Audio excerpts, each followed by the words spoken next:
बात को मुकम्मल करने थे। अंग्रेज मारे खौफ के बैठ गया। हजरत मौलाना मोहम्मद अली जौहर ने बड़ी जबरदस्त 4 घंटे की तकरीर की थी और सिर्फ आज़ादी पर, हिंदुस्तान की आज़ादी पर तकरीर की थी। कहा था मेरे मुल्क के देशवासी, मेरे मुल्क में रहने वाले चाहे हिंदू हो, मेरे मुल्क में रहने वाले चाहे मुसलमान हो, मेरे मुल्क में रहने वाले चाहे ईसाई हो, मेरे मुल्क में रहने वाले चाहे सिख हो, मेरे मुल्क में रहने वाले चाहे यहूदी हो, वो इंडियन है, वो हिंदुस्तानी है, वो भारत की सरजमीन में पैदा होने वाला भारतीय है, हिंदुस्तान की सरजमीन पर पैदा होने वाला हिंदुस्तानी है। मैं अपने मुल्क के लोगों को चाहे हिंदू हो, मैं उनको गुलाम बनता नहीं देखना चाहता। मैं अपने मुल्क के लोगों को चाहे वो मुसलमान हो, चाहे वो सिख हो या ईसाई हो, मैं गुलामी की जिंदगी में, गुलामी की जंजीरों में जकड़ता वो देखना पसंद नहीं करना चाहता। मैं चाहता हूं मेरे मुल्क को आजाद कर दो, मेरे मुल्क के मुसलमानों को आजाद करो, मेरे मुल्क के हिंदुओं को आजाद करो, मेरे मुल्क के सिखों को आजाद करो, मेरे मुल्क के ईसाइयों को आजाद करो। अरे हमारा मुल्क है, हमें जीने की आजादी दो। अरे हमारा मुल्क है, हमें बोलने की आजादी दो। हमारा मुल्क है, हमें बोलने की आजादी दो, हमें रहने की आजादी दो, हमें सोने की आजादी दो, हमें नौकरी करने की आजादी दो। हमारा मुल्क हम जिस तरह से चाहे चलाए, हमारा कानून होगा, हमारी अपनी मर्जी होगी, हमारा अपना कॉन्स्टिट्यूशन होगा। तुम होते कौन है एहतजाज करके हमारे मुल्क पर कब्जा करने वाले? My India was a golden bird, मेरा मुल्क सोने की चिड़िया था, तुमने मेरे मुल्क को लूट लिया है। मेरा मुल्क सोने की चिड़िया था, तुमने मेरे मुल्क के चिड़िया के, मेरे उस सोने के चिड़िया के पंखों को नोच लिया है। मेरा मुल्क सोने की चिड़िया था, तुमने मेरे मुल्क को सोने की चिड़िया से तुमने उसको मिट्टी की चिड़िया बना दिया है। मैं आजादी लूंगा, आजादी लेकर के हिंदुस्तान जाऊंगा, मैं गुलाम हिंदुस्तान में जाना नहीं चाहता। और आखिरी बात आपने कही थी कि मैं जाऊंगा तो आजादी लेकर के जाऊंगा, अगर आजाद न किया तो मोहम्मद अली जौहर उस गुलाम मुल्क में मरना पसंद नहीं करता। अगर मैं मर जाऊं तो मेरे मरने के बाद मुझे किसी और जमीन में या बैतुल मुकद्दस में जाकर के दफन कर देना, हिंदुस्तान में दफन मत करना, क्योंकि मैं आजाद हिंदुस्तान में मरना नहीं चाहता।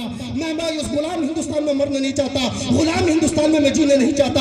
मैं अपने मुल्क की आजादी चाहता हूँ, मैं अपने बच्चों की आजादी चाहता हूँ, मैं आने वाली नस्लों की आजादी चाहता हूँ, मैं अपने जवानों की आजादी चाहता हूँ, मैं बोलने की आजादी चाहता हूँ, मैं पढ़ने की आजादी चाहता हूँ, मैं रईस मुल्क की आजादी के लिए। मगर तुम्हारे बच्चे हाई कोर्ट सुप्रीम कोर्ट में नजर आएंगे पैसे के वकील, अपने बच्चों को जज बनाओ। तुम्हारे बच्चे हाई कोर्ट में जाने के बाद सुप्रीम कोर्ट की कुर्सी पर बैठकर इस मुल्क के रहने वाले लोगों की किस्मत के फैसले करेंगे। सब कुछ समा गया, अब मेरे रब की कुदरत को चैलेंज करता है।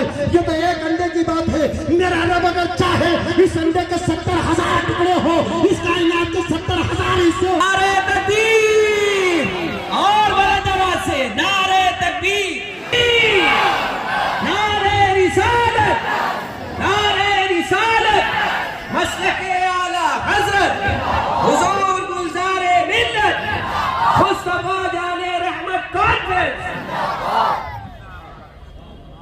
फौरन उसकी आंखें खुल गई कि आंख के एक ब्लैक पॉइंट के अंदर इतना बड़ा सूरज भी आ गया, इतनी बड़ी जमीन भी गए थे। आज दुनिया कहते हैं यूरोप में लोग तरक्की कर रहे हैं, दुनिया कहते हैं यूरोप में लोग साइंस के जरिए तरक्की कर रहे हैं। मुसलमान साइंस को नहीं जानते। दुनिया के सबसे बड़े साइंस डिक्शनरी में लिखा है, उन साइंस में लिखी हुई किताबों को निशान में शामिल किया गया। कैलिफोर्निया यूनिवर्सिटी में, कैम्ब्रिज यूनिवर्सिटी में, लंदन यूनिवर्सिटी में, अमेरिका की बड़ी बड़ी यूनिवर्सिटीज में, दुनिया की बड़ी बड़ी यूनिवर्सिटीज में सैयदना इमाम जाफर सादिक के फलसफे को पढ़ाया जाता है। आपकी मेडिकल साइंस पर लिखी गई हिदायत को पढ़ाया जाता है, आपकी लिखे हुए साइंस को पढ़ाया जाता है, लिखे हुए मॉडर्न टेक्नोलॉजीज को आपके पढ़ाया जाता है।